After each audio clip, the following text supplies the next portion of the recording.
Löwenberg. Let's have coffee. 3 in 1 po.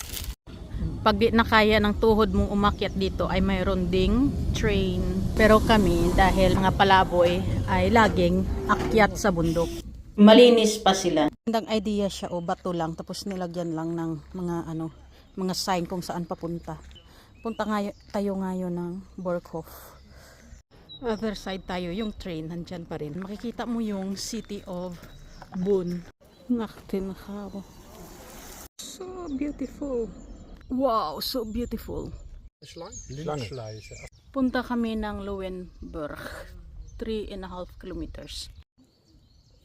3 kilometers no. May bahay kubo dito. Pwede ka dyang magtago.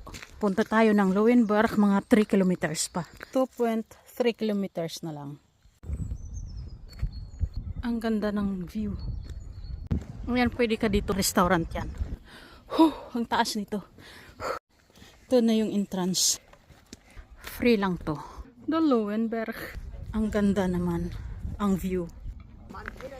Kain tayo ng lunch. Kain tayo at saka bread. Nasa loob na kami ng Löwenberg. At doon kami nag-lunch at nagpahinga. Sobrang ganda niya talaga sa taas. Hindi mo lang masyadong makita sa film. Mga lumot. So nice.